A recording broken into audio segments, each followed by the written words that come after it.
Now, going by statements from the federal government, port users, especially cargo trucks and lorries, should brace up for what could worsen the traffic challenge around Apapa, as plans are already underway to shut down the Apapa bridge from permanent repair works in Lagos. Now, the Federal Ministry of Work says it is meeting with citizens, law enforcement and traffic regulatory agencies to come up with effective traffic diversion alternatives that would not complicate movement for users. Now, Julius Berger, which is the project contractor, will move to site as soon as all issues regarding diversion have been handled. The Apapa Bridge in question serves as the major link with the seaports through Wharf Road to Ijora. Of course, we still have with us in the studio Dr. Dan Akere of the University of Lagos. The economic impact, if this goes ahead, but then the potential of it improving later on. What should be the focus of how this should be handled first off? Thank you. I think Apapa, where you are talking about shutting down the Apapa Road as a result of the bridge as it's going to undergo repairs, but I think Apapa Road has been shut down for a long time, you know, because last week Friday, I attempted, you know, the road from Mile 2 to Tinkan. You need to be there. It's something you cannot describe, really. You need to be there to see what is happening. And the same thing is happening to the Ijora side of it. So the roads, I'm just wondering how vehicles, those lorries, and even those who work in Apapa are able to get there and return home. The road is terribly bad. The lorries are just permanently there. No, they are not moving. It's not that they are maybe what we call go slow. This one is not even hold up. They are just packed, you know. And it is not because they enjoy being there. That's not where their business is. They don't want to be on the road throughout. It is because of the situation of the road. So when you now talk about, you know, shutting down Apapa Road, at least it has been open over time, then it becomes a worrisome. But at the same time, too, we must understand that for any good thing to happen, especially infrastructure, there must be some form of, you know, price to pay. And that is exactly what is going to happen now, because no matter what diversionary measure they use, it's going to be very challenging. At least we know how that road is. There is just one way to Apapa, one way from Ijora through Mobile Road, down the whole of that place uses just one way to that former USA or whatever, and that's the only way. Now, if you even want to create another alternative through, maybe you want to pass through the army barracks in Maluro there, which I doubt if you go through the Ijara, I doubt if the army will ever agree to that.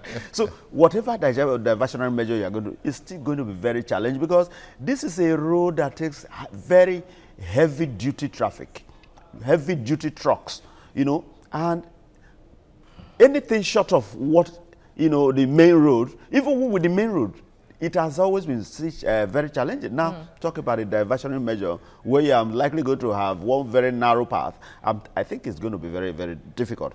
But at the same time, should we leave it the way it is so that we continue to suffer? So it should be an all-round, you know, development, such that, well, for now, it is a bridge. But if it were possible that one side of it can be done, concluded before you go to the other side, it would have been safer, so that we don't just shut down the place. You know, because a situation where you shut down the entire place, and that is the Tinkan is not even a solution. Because if you are having this challenge and Tinkan aspect is open, then you would have said, okay, people can come in through my two Tinkan and still lift goods from the ports. But that's not the situation. So I don't know how it's really going to be. We remember last year, sometime in June, where we heard Dangote and Flour Mill and other companies were putting monies together, about 4 billion naira, to, you know, as their own corporate social responsibility to handle and construct part of the road. Now, from that time until now, although they said it was going to take about 1 year of that portion, but we haven't really seen a comprehensive and an all-encompassing strategy by the government to, if it is the issue of relocating the tank farms from that area to somewhere else outside of that box there, as the case may be, we've not really seen any comprehensive strategy by government. Yeah, the government has not really addressed that issue. We've raised that issue before, that the major challenge to Apapa Road is the tank farms. You know, that is the gateway to the nation's economy in a way, because the ports are there. We have so many other ports that are not functional. You know, one way of, you know, reducing the heavy vehicular movement on that road is to ensure that you revamp the other ports. And there are many. You have Calabar, you have Onea, you have, you know, so many of them. So if you bring those ports on board, cargoes can go there directly, and that will reduce the pressure on the Apapa ports. But that is not the case. So everything, even the oil that, you know, we call some states oil producing states. Unfortunately, those states have to even take PMS, diesel and the rest of them from Lagos, because this is where they eventually land the entire products, and you see tankers coming there to, you know, lift this in. So it's a very big challenge. Those tank farms have no business being in those areas. There are so many other places you can, you know, locate them, such that the flow of traffic on this axis will be reduced. And it will, I think it will even help our economy better, because the way Apapa is today, if I'm an investor, I have my fears whether it will be an area to consider, because when you have a, you know, a business interest in a place that you cannot get to, except those who will be flying in with helicopters. So must everybody fly with helicopter before you get to where you are going? It's really very challenging. And well, if they are saying that they cannot even, you know, make other ports viable, functional, and this wants to be using the Apapa port, what's about the option of using the waterways, the cargo, whatever they want there, to reduce the pressure?